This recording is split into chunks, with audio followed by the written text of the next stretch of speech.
ولئن صبرتم لهو خير للصابرين واصبر وما صبرك إلا بالله ولا تحزن عليهم ولا تك في ضيق مما يمكرون.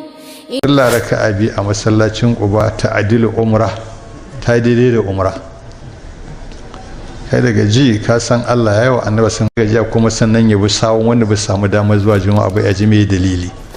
To sai sallallahu alaihi wasallam raka'a biyu sai ya ce sallah raka'a bi a masallacin Quba ta adilu umra ta daidai da umra. Kai daga ji ka san Allah yayi wa annabi sun baiwa. Raka'a biyu za ka yi a gurin amma saboda alfarmarsa alaihi salamu sai Allah ya baka ladan umra wanda za ka je ka ɗauro ta kai tafiya kilomita 400 da wani abu ko ka fita ka je ji'in ranata ko ka tafi tan'im ka je ka ɗauro ka dawo ka yi ɗawafi bakwai ka yi sallah raka'a biyu ka je ka yi sa'ayi tsakanin safa da marwa amma in ka yi raka'a biyu a Quba sai ta didi da wannan. Shine sai na Sa'ad bin Abi Waqqas radiyallahu anhu yake cewa Allah ya bani dama da je masallacin Quba na yi sallah na fi farin ciki akan Allah ya bani dama in je masallacin Qudus sau biyu. Sai na Umar radiyallahu anhu yace in sallah ɗaya a cikin Quba na fi farin ciki da ita akan Allah ya bada dama in yi sallah sau 4 a cikin masallacin Qudus saboda alfarmar da take cikin gurin kuma an je gurin roƙon Allah tsarki ake don Allah ce fihi rijalun yuhibbuna an yatatahharu wallahi yuhibbul mutahhirin sai ka nemi tsarki na zuciya duk wata siffa wacce za ta nesanta Allah da kai ta nesanta ka ga Allah ka roƙi Allah ya cire ta kuma kar ya bari ta sake tsoro duk wani ɗigo a sa aka roƙi Allah ya wanke shi tas daga zuciya kai sake riga ta zama zuciya ce tangarangan kamar gilas ɗin da aka wanke shi tas aka sa masa barasol in ka yi wannan ka roƙi Allah duk ayyukanka Allah ya fidda riya a ciki ka roƙi Allah gaɓoɓinka kowace gaba akwai irin nau'i na saƙo da take ka roƙi Allah ya raba ta da wannan saɓon sannan ka roƙi ubangiji subhanahu wata'ala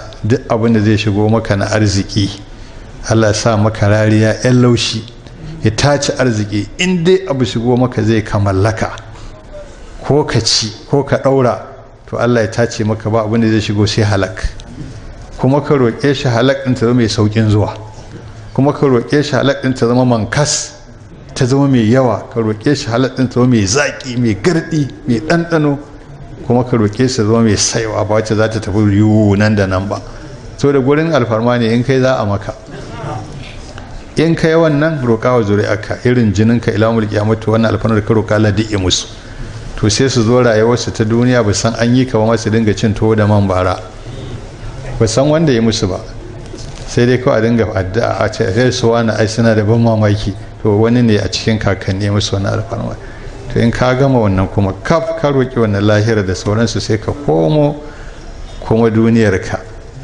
farko ka fara kama sunan kowace gaba a jikinka ka roki Allah kwakwalwarka ya ba ta lafiya duk wata cuta ta kwakwalwa in akwai ta Allah cire in babu ya ba ta lafiya kai hada ta da ita tunaninka Allah ya tsarkake shi kar ya bari cuta ta shiga ruhinka Allah tsarkake shi kar ya bari ta shiga sannan kokon kan da fatar kan da gashin kan ka roki alfarma duk a bashi koshin lafiya sannan ido ka roki Allah duk wata halitta ta ido Allah ya ba ta lafiya sannan ya baka lafiyar gani domin ido daban gani daban ya baka lafiyar kwayar ido ya baka lafiyar gani sannan ka komo kashin kunne ka roƙi Allah ƙashin kunnen ya ba shi lafiya sannan ya ba jin lafiya sannan ka komo baki ka roƙi Allah lafiyar baki da shi da harshe da shi da haƙora da makogoro duka sannan ka roƙi Allah lafiyar furci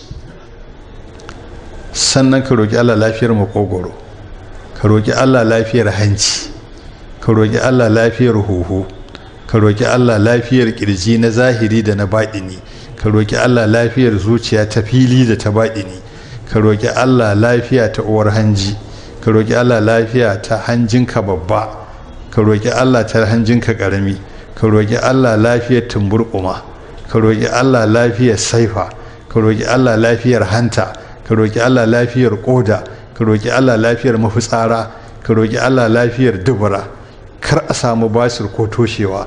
Ka roƙi Allah lafiyar alƙalaminka, Allah ya baka lafiya, kar ka samu yayyan fitsari ko kin fada bawali, kar ka samu karaya ta ƙarfin mazakuta. Ka roƙi Allah marainanka, Allah ya ba su lafiya. Ka roƙi Allah kasusuwanka kaf ya ba su ƙoshin lafiya. Ka roƙi Allah ɓargonka ya ba shi ƙoshin lafiya. Ka roƙi Allah tsokarka ya ba ta ƙoshin lafiya. Ka roƙi Allah jininka ya ba shi ƙoshin lafiya. Ka roƙi Allah jijjijiyoyinka Allah ya ba su ƙoshin lafiya. Ka roƙi Allah fatarka Allah ya ba ta ƙoshin lafiya. Mutsarar gashin da yake jikinka Allah ya ba ta lafiya. Duk gashin jikinka Allah ya ba shi lafiya. Farcenka Allah ya ba shi lafiya. Duk wannan ka roƙi Allah ya baka lafiya har ka mutu, kar a samu wani abu. Cututtuka na zamani suke samun mutane, su ciwon suga, cutar tawaye, ka roƙi Allah ya maka garkuwa har abada. Ko za a dinga ruwanta kamar da bakin ƙwarya, kai ka gama lafiya, kada wani abu ya taɓa ka. To wannan kan da ka je gurin alfarma a nan Quba ka roƙi wannan. In ka je za ka yi sallah raka'a biyu inda hantsi ka je ta tahiyyatul masjidi, sai kai sallah raka'a biyu kuma ta walaha, sai kai sallah raka'a biyu kuma ta ziyarar masallacin. In ka ga ba lokaci ko kana zuwa kawai kai sallah raka'a biyu ta ziyarar masallacin da sai ta isar maka wannan sallah baka daidai da umra. In kuma ka dade a garin Madina ba so ɗaya wani ka samu lokacin ka sake komawa. In ka koma za ka yi dinga koma ba ruwan ubangiji, ba zai gaji ba sai dai kai ka gaji. Kuma mai hankali in ga ake cin riba yana da dama, kaga sai ta kokari ya ci riba. Shi yasa ake son za a yi wannan tafiyar a tafi da masu himma, wanda suka san abin da suke. In baka tafi da masu himma ba za su dinga sage maka gwiwa. In za ka ci ai ba sai kai kaza ba, ai ba sai kai kaza ba, ko ba gurin a garinku babu. Kuma sannan ba dole bane ka sake samun damar zuwa, dama ce ta same ka kai amfani da ita ka ci riba, kuma kai ikhlasi ka mai da abin ga Allah subhanahu wataala. To wannan a takaice shine abin da zan ce. To sai dai magana na faɗa a farko cewa ziyarar Madina zaman kanta take, aikin haji zaman kansa iki. Waɗansu suna ganin cewa mutane sun gwama su guri ɗaya, suna musulmi sun ɗauka da aikin haji da ziyarar Madina ibada ɗaya ce, abu ɗaya ne. To maimakon su ware sai suke ƙoƙarin kuma su rushe ziyarar Madina, cewa dan an gwama ta gara a rushe ta. Ba a yi adalci ba. Gara a wayar da kan mutane a shari'a da ilimi cewa wannan zaman kanta take, ibada ce mai zaman kanta, wannan ma ibada ce mai zaman kanta. Amma mai isa in mutum ya tafi ake haɗa su, abu ɗaya ne. Saboda Makka da Madina a ƙarƙashin daula ɗaya suke, ita ce mamlakatul arabiyyar saudiya. To tunda a ƙarƙashin daula ɗaya suke, kuma zuwa Madina shari'a ce, zuwa Makka shari'a ce. In dama ta samu za ka je aikin haji, to ba makawa in kana da hankali kai kokari kai amfani da waccan dama can ma ka ji, shine ka'ida. In kuma kace za ka tafi masallacin Madina kai wannan ziyarar, tunda masallacin harama na Makka a kasar ike, to kai kokari kuma ka je kai umra. To wannan shi kawai kamata malamai su yi mutane bayani, ba kowane zaman kansa yake, ba a ce ziyarar Madina tana cikin aikin haji ba. Koyaushe in mutum zai ce zai je Madina ya ziyara annaba, sai ya ziyarci masallaci ya gama ya dawo wasu garinsu, ba za a ce masa ya yi laifi akan bai haɗa su guri ɗaya ba. Amma laifinsa guda ɗaya ne, damar da yake da ita da girmama gurin bai yi ba. Haka in mutum ya je Makka ya gama bai je Madina ba, shi ma ya yi laifi domin bai girmama annabi ba alaihi salam. Dan duk mutumin arziki wanda alaihi salam ya rayu ran da aka saukar da ya ayyuhal mudassir umfa anzir, alas ya zo ya tarar da nana Khadija radhiyallahu ta gyara gado, ta gyara shi, ta shimfiɗa, sai ce da ita cire daga yau mijinki ba shi da sauran kwana a gado har ya gama rayuwarsa, saboda Allah ya ban aiki. Shi ya ɗauki karban gabara, ya dinka ya ɗauki amana, duk wulakanci da wahala ba wacce bai karɓa ba alayhi salam. Ya haƙura ya jure saboda in samu addinin ka samu. Kuma ka je a inda ike, a ce ka gama rayuwarka baka begen ka je gurinsa, ba mutumin arziki bane kai. Kuma in malami ne baka fatawa, to ya ɓadda kai. Ba shi da dalilin da zai raba ka da annabi alaihi ce ba sai ka je gurinsa ba, sai ka je ko a alƙiyama sai an je gurinsa sannan za a tsira gurin Allah subhanahu wataala. kuma in kawai gari ka ce kai ai ni ibada ta ne sallah a wannan masallacin lada 100 za a bani 10,000 in kana akwai kauna za ta sa ka tafi kullu habibin fa kullu muhibbin fal habibu lahu hasbu duk masoyin sa ya ishe shi. Allah subhanahu wa ta'ala wannan yake so ga zuciyarka akwai kaunar annabi alaihi salatu ta gaskiya ba ta da'awa ba. To wannan shine abin da yake so mu fahimta, cewa amfani ake da dama ka samu alheri mai yawa ta damammakin da zaka shiga wannan masallacin ka je wannan, ba ana nufin cewa ibada ce guda ɗaya a lokaci ɗaya ba, ko ce zaman kanta ke dama Allah ya bayar. Muna roƙon Allah ya ta ba mu wannan damar, ita ba mu muddar muna raye, kuma Allah sa duk lokacin za mu je muna da kabuli da karbuwa gurin ubangiji subhanahu wataala, ba mu lafiya ta jiki, ba mu lafiya ta zuciya. Allah ya buɗe mana kofa wadda da mun je zai mana kawai ai mana maraba mu shiga. Allah ya karbe mu ya dada abin da muke tsoraka alhazai da za a yi wannan tafiya da wanda suka riga tafiya da kuma wanda za su je nan gaba, wanda neman Allah yana ci wanda za su tafi a nan gaba. To ana roƙon Allah subhanahu wataala ya jiye mana jagora, ya riko da hannun mu gabaki ɗaya, sauƙaƙa mana aikin. Duk wani abu da zai zama matsala ko tashin hankali ko wahala, Allah ya zare shi aikin haji. Ina ko wanda suke fakon musulmi su jefa musulmi cikin haɗari a aikin haji, Allah ka san su kuma ka san shirye-shiryen su. Allah mun haɗa ka da su, Allah kai mana maganin su. Allahumma inna naj'aluka fi nuhurihim wa na'udzu bika min shururihim. Allahumma inna naj'aluka fi nuhurihim wa na'udzu bika min shururihim. Allahumma inna naj'aluka fi nuhurihim wa na'udzu bika min shururihim. Allah ba da nasara, Allah ya sa za a yi bisa makabuli, Allah ya karɓi aikin, Allah ya yarda da shi. Allah ya sa aikin hajjin ya zo ba shi da sakamako sai aljanna. Allah ya sa ziyarar Madina, ziyarar Annabi alaihi salatu wassalamu ta mutu wadda muka yi, Allah ya sa duk sun karɓa a gurin Allah, wadda za mu yi nan gaba ma Allah ya sa karɓaɓɓu ne a gurin Ubangiji subhanahu ta'ala.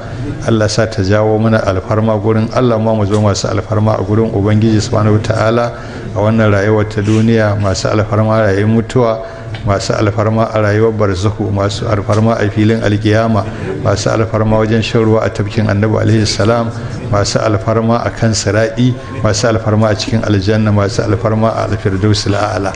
Wannan shine abin da nake so na gabatar mana, illa kawai akwai abu guda ɗaya da ban gaya mana da nake son duk wanda ya je haji in ya zo daidai inda indararan nan yake, to akwai ta addu'a ta musamman da Annabi alaihi ya kamata mu dinga yi.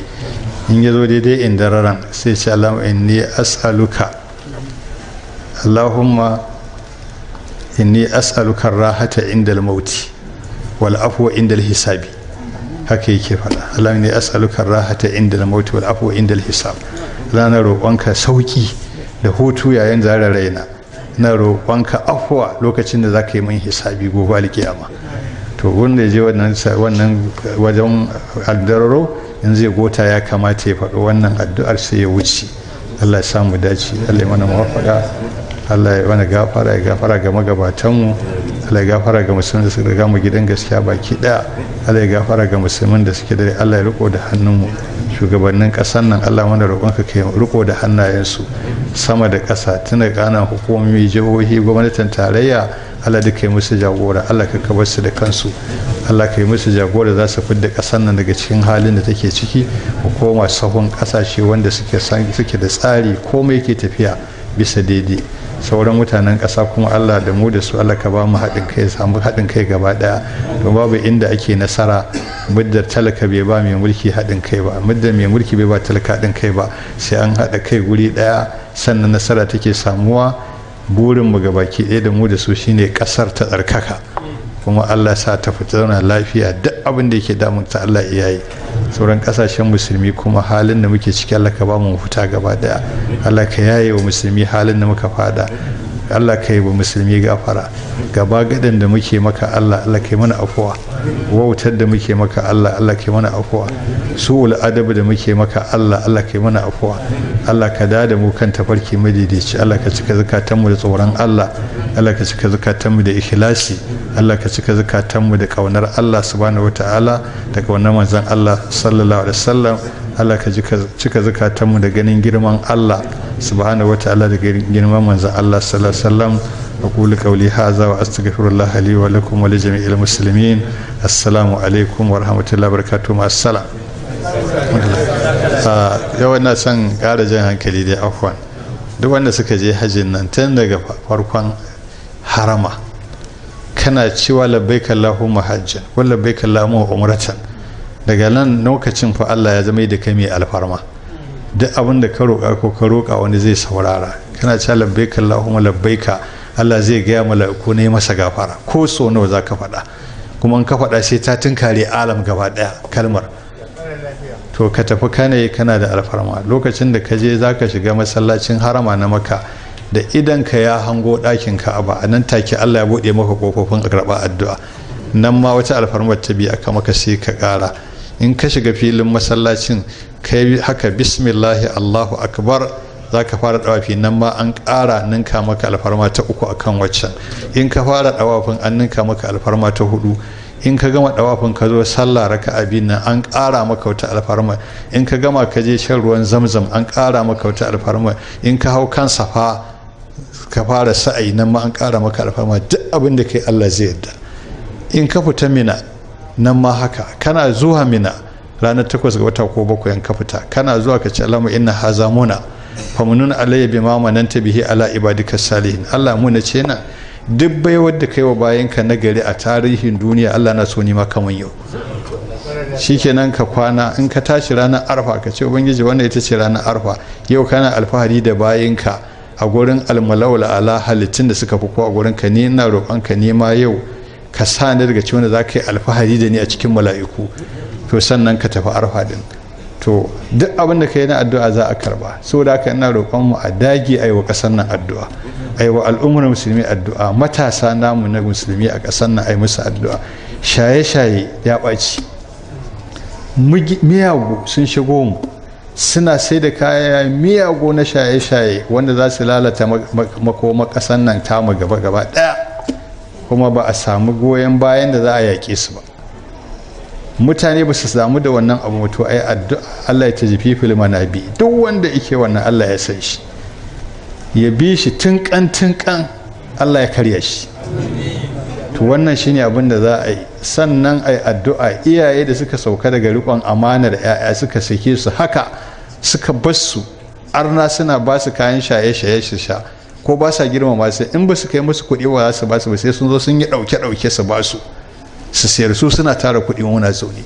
To addu'a kan wannan zahirar Allah ya mana maganinta, ya sa mana kishi mu zama mun san amana da take wai mu Allah zai tambaye mu gobe alkiyama, ya ba mu ikon tsayawa mu tsayin daka mu warware ta. Sannan halin da muke ciki na kyashi da hassada da kin juna, shi ma mu roki Allah ya raba al'ummar musulmi daga wannan. In ya raba mu da wannan Allah da shi kenan za mu samu saukin abin da muke ciki a wannan tafiya ajin. Duk abin da ake haji da umra a shigar da wayannan a ciki. Allah ya taimake mu. Assalamu alaikum warahmatullahi ta'ala barakatuh. Assalam.